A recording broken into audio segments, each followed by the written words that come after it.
आप भी अपनी फैमिली को हमेशा तंदुरुस्त रखें और ऐसा लज़ीज़ वाला मीठा तो लाज़मी बना कर खिलाएँ। बड़ी तुसी इंग्लिश इंग्लिश करते हो बाबू, असली देसी चीज़ें खाओ और जान बनाओ।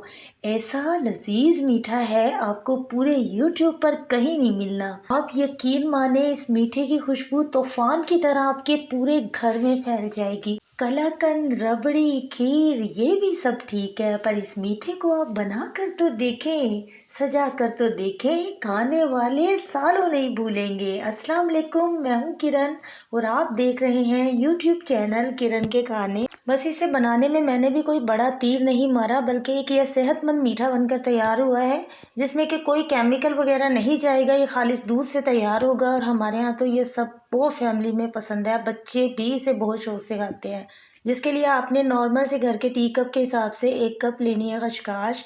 क्योंकि ये धोने में तकरीबन 1-2 चम्मच खशखाश निकल जाती है इसमें से। इसमें रेत बहुत ज़्यादा होती है, पहले पत्थर वगैरह आपने चुन लेने। और वीडियो में हम पहले खशखाश ही धो रहे हैं, तो अच्छी तरह आपने खुले पानी से धोनी है। छोटा नॉर्मल घर का टी कप या 100 ग्राम आप ले सकते हैं, ठीक है। उसके बाद आपने इसे इसी तरह से खुश्क फ्राई पैन में डालकर गीली गीली को आपने अच्छी तरह से भून भी लेना। इस तरह से ये भून भी जाएगी और वापस से जो है ना ये बिल्कुल इसी तरह हो जाएगी। अब ये धुली हुई बिल्कुल तैयार खशखाश है, जिसे आप डब्बे में भर कर रख सकते हैं। जब चाहें आप शरबत में भी इस्तेमाल कर सकते हैं और वैसे भी मीठों में इस्तेमाल कर सकते हैं।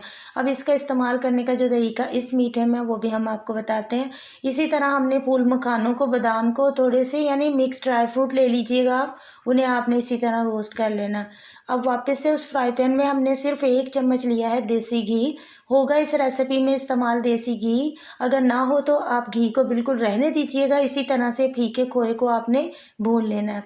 यहाँ पर तकरीबन 250 ग्राम फीका खोया इस्तेमाल हो जाएगा आज की रेसिपी में, क्योंकि इस रेसिपी में हम कोई क्रीम, कोई कंडेंस मिल्क, कोई केमिकल नहीं, सिर्फ खालिस चीज़ें ही जाएंगी। बहुत ज़्यादा टेस्टी बनता है। अब जो हमने ड्राई रोस्ट की थी इसी तरह से खशखाश अच्छी तरह धोकर, वो भी हमने इसके साथ ही इसमें डाल दिया। खशखाश की वजह से इसमें हमने सिर्फ 1 चम्मच देसी घी डाला था। हो तो देसी घी डालिएगा, वरना मक्खन डाल सकते हैं आप, वरना फिर आप इसे रहने दीजिएगा। सादा ऑयल या घी आपने इसमें नहीं डालना, फिर उसकी वजह से इसका टेस्ट चेंज हो जाएगा। इसी तरह आपने खोए के साथ ही भून लेना है, क्योंकि खोए में भी काफ़ी मिकदार में चिकनाई होती है। अच्छी तरह आपने इसे भूनना है तकरीबन 5 से 10 मिनट तक, बिल्कुल हल्की आंच पर। हल्का सा सुनहरी कलर आएगा तो आपने चूल्हे से फ्राई पैन को उतार लेना है। एक अलहदा से फ्राई पैन लिया है जिसमें हमने 3 चम्मच भरकर चीनी ली है। चीनी को हम यहाँ पर कैरमलाइज कर रहे हैं।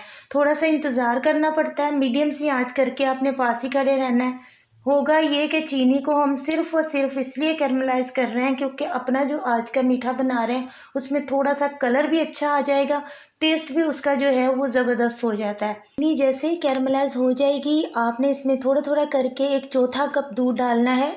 यानी नॉर्मल जो टी कप होते हैं घर पर चाय के लिए इस्तेमाल होते हैं, उसका 1/4 कप आपने इसमें दूध डालना है।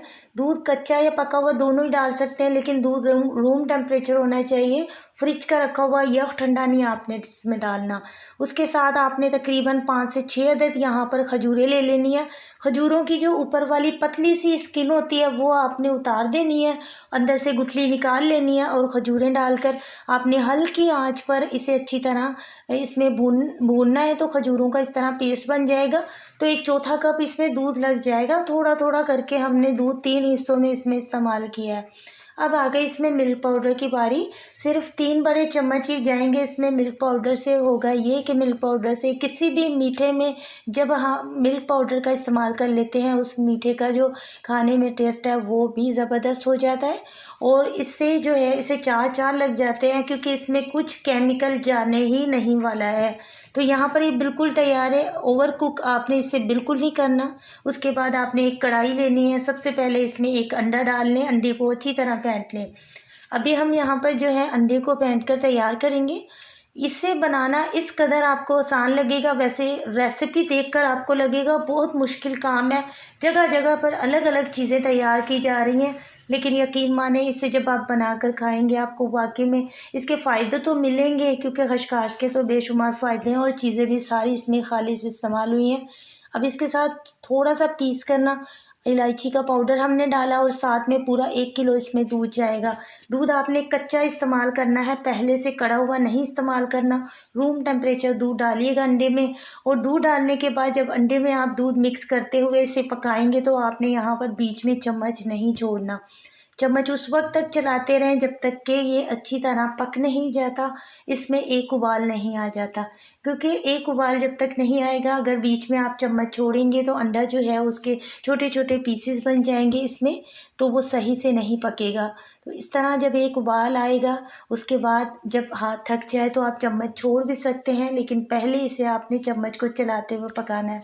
छोटी छोटी टिप्स, छोटी छोटी बातें आपके साथ वीडियो में डिटेल के साथ कोशिश करती हूँ, इसलिए शेयर करूँ ताकि जब आप रेसिपी बनाएं रेसिपी ज़बरदस्त बने।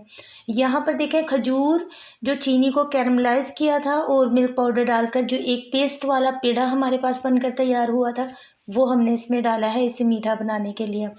खजूरें मैंने 6 अदद इस्तेमाल की थी। अगर आपको और भी ज़्यादा तेज़ मीठा पसंद है, क्योंकि चीनी को भी इसमें हमने 3 चम्मच चीनी को कैरमलाइज़ किया है, तो मीठा इसमें ज़रा हल्का ही हम रखते हैं। अब इसमें मैंने नारियल का बुरादा डाला है। फिर भी अगर आपको कम मीठा लगे ना, आप इसमें खजूरें बढ़ा लीजिएगा, बजाय कि इसमें चीनी आप इस्तेमाल करें। नारियल का बुरादा 1/4 कप इसमें जाएगा। अच्छा, आपने साबुत खोपरा लेना है, सॉरी, नारियल का बुरादा नहीं लेना आपने। साबुत वाला खोपरा लेकर उसे थोड़ी देर के लिए पानी में भिगोएं, इस तरह वो साफ़ भी हो जाएगा। उसे आपने कद्दूकस करना है। इसे तकरीबन पकने में 20 मिनट लगेंगे। वीडियो में देखकर आपको लग रहा होगा ये 5 से 10 मिनट में पक गया होगा। पर दम लगाते हैं, इतनी आंच पर आपने इसे पकाना है, और पकने के बाद बिल्कुल ये इस तरह बनकर तैयार हो जाएगा। ठंडा होने के बाद मज़ीद गाढ़ा होगा। अब आ गए हम यहाँ पर, देखें, हम यहाँ पर पेस्ट तैयार कर रहे हैं जो हमने खोए का और खसखस वीडियो के स्टार्ट में हमने भुनी है, उन दोनों का हम यहाँ पर पेस्ट तैयार कर रहे थे।